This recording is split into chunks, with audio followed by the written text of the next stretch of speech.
रहे हैं राष्ट्रीय पंचायत न्यूज। मैं संजीव कुमार पवार, राष्ट्रीय पंचायत में आप लोगों का स्वागत है।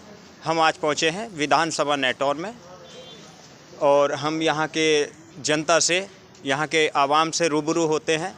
अंबेडकर समाज पार्टी के प्रति इन लोगों की क्या भावनाएं हैं, क्या योगदान है और किस किस पद से कौन यहाँ के प्रत्याशी हैं और कौन कौन लड़ रहे हैं चुनाव और कौन कौन योद्धाओं के बीच में किन किन का सहयोग है, कितनी आवाम है यहाँ पर जो बहन जी के साथ है। बहन गीता उर्फ शबनम सिंह के साथ है। सर, आपका नाम? मेरा नाम डॉक्टर हितेश कुमार चमार है जी। और भैया मैं इसी विधानसभा का नेटौर 21 सुरक्षित का जी मूल निवासी जी। आदिवासी हूँ जी। यहाँ से, क्योंकि पहले हमारी नेटौर सुरक्षित विधानसभा क्षेत्र जो किसके कारण बढ़ा, मैं धन धन कोटि कोटि नमन करता हूँ परम पुण्य बाबा साहब बी आर अम्बेडकर को, क्योंकि हमारी नेटौर विधानसभा पहले ज्योति धामपुर में थी, वहाँ का विधायक चुना जाता था, दूर पड़ता था। मैं कोटि कोटि बाबा साहब के चरणों में नमन करते हुए कहता हूँ कि बाबा साहब की देन है जो यहाँ पे विधानसभा बना है, ना कि किसी के उससे नहीं बना। ये बाबा साहब की देन है। हमारे परम पुण्य जो इस देश के सबसे पहले लाए मेंबर, कानून मंत्री, श्रम मंत्री और इस देश के यानी कि संविधान निर्माता भारत रत्न तस्त बाबा साहब भीमराव अम्बेडकर के चरणों में नमन करते हुए मैं उनके ही लिए श्रेय दूंगा कि उनकी वजह से ये सुरक्षित विधानसभा सीट में जो चुनकर बनकर चले जाते हैं, लेकिन बाबा साहब के सपनों को जब तक तो बाबा साहब का फ़ोटो लगा लेते हैं, जब तक यानी फील्ड में रहते हैं, इलेक्शन आता है, लेकिन उसके बाद जब वो तारीख डेट निकल जाती है, विधायक MP बनकर चले जाते हैं, समाज की तरफ को कोई मुड़ कर नहीं देखता। यानी ये बड़ा दुर्भाग्य है हमारे यूज के लिए हमें यूज के लिए वोट का जो इस्तेमाल करते हैं सिर्फ। और ये लगा लिए जब तक तारीख आती, वोट पड़ते हैं, जब तक तो हम हीरो रहते हैं, लेकिन उस वोट बैंक समझ लिया जाता और छोड़ दिया जाता। और उसके लिए हम जो हैं बस वोट बैंक के लिए, तो जब तक वोट नहीं पड़ेगा, मतपेटी में नहीं जाएगा, हमारा बटन नहीं दबेगा, जब तक तो हम हीरो हैं। उसके बाद नेटौर की विधानसभा के जो सारे लोग हैं वो जो जीरो हो जाते हैं हमारे, यानी चमार ही रह जाते हैं। चमार नहीं रहते। आप भी चमार हो भैया। हाँ, मैं भी आप भी चमार हो, मुझे आता है कि वो चमार आप भी चमार हो, मुझे सब कुछ आता है। आप भी चमार हैं, चमार सब हैं। मैं वो चमार हूँ, आपको भी चमार घोषित कर दूंगा। बाबा साहब ने सिखाया, सबने सिखाया, जात पात पूछे ना कोई, हरि का भजे सो हरि का होई। ये आप जानिए, बाबा साहब ने कहा था गुनाह करने से, गुनाह सहने वाला ज्यादा गुनाहगार होता है। संविधान एक के लिए नहीं बना, बाबा साहब ने सबके लिए बनाया। क्यों नहीं सम्मान करते? सब सम्मान करना चाहिए। तो चमार कहाँ से आ गया?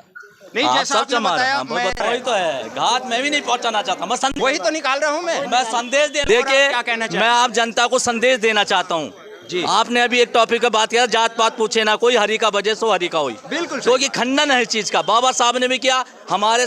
पहले तो मैं आपको अपने बारे में जानकारी देना चाहता हूँ, मैं किस वंशज से, जिसका समाज मिट गया, उसका इतिहास मिट गया। क्योंकि हमारे राजगुरु बाबा साहब बी आर अम्बेडकर, धर्म गुरु जो श्रोमणी की उपाधि मिली, परम संत श्रोमणी गुरु रविदास जी श्रेष्ठ में है। तो श्रेष्ठ वो होता है जो समाज में इज्जत से जीता है, लेकिन हमें इज्जत से लोग जीने नहीं देते हैं जी।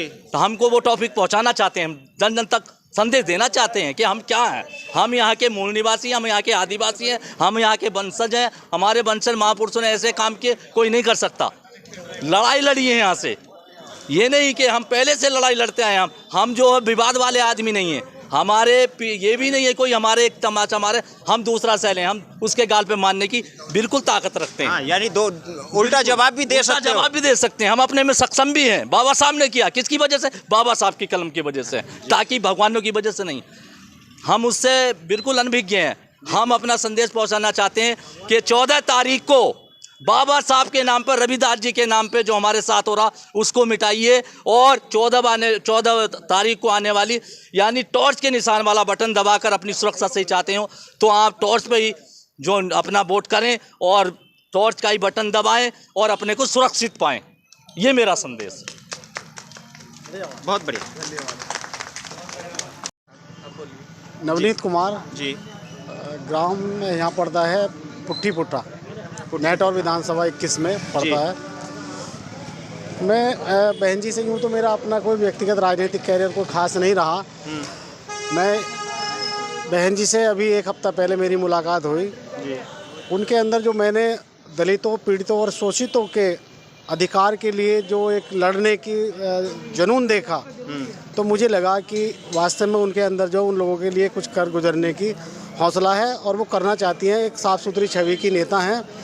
उनकी विचारधारा से प्रभावित होकर मैंने उनको ज्वाइन किया। अभी बहन जी ने मुझ पे विश्वास करके, उन्हें लगा कि इस आदमी के अंदर भी अच्छा बुरा समझने की पावर है, तो उन्होंने मुझे अपना चीफ एजेंट नियुक्त किया।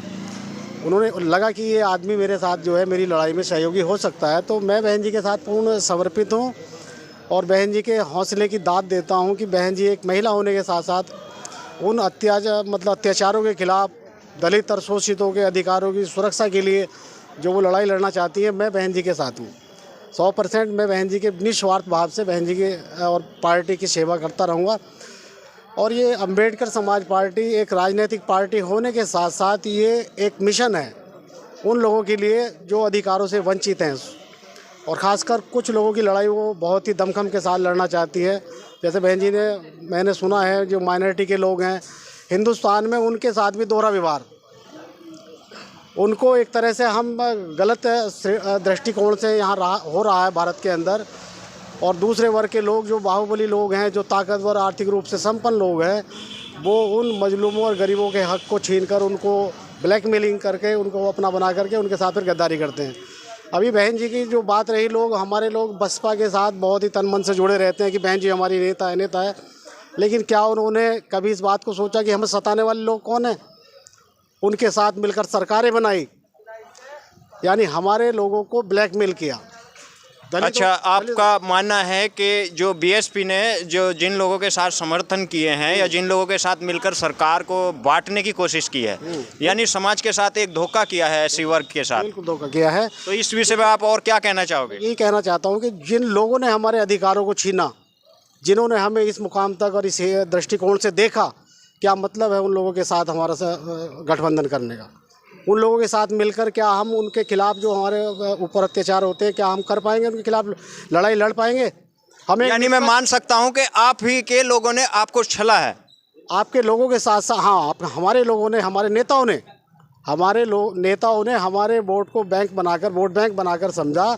उनके अधिकारों और हितों की लड़ाई के लिए कोई ध्यान उनका नहीं गया। तो हमारी बहन जी हैं, जो गीता जी हैं, उनके अंदर मुझे लगा कि वो वास्तव में एक निष्पक्ष और पारदर्शी राजनीति के लायक हैं और वो लड़ाई लड़ना चाहते हैं। हम दलितों की, शोषितों की और वंचित वर्ग की लड़ाई लड़ना चाहते हैं।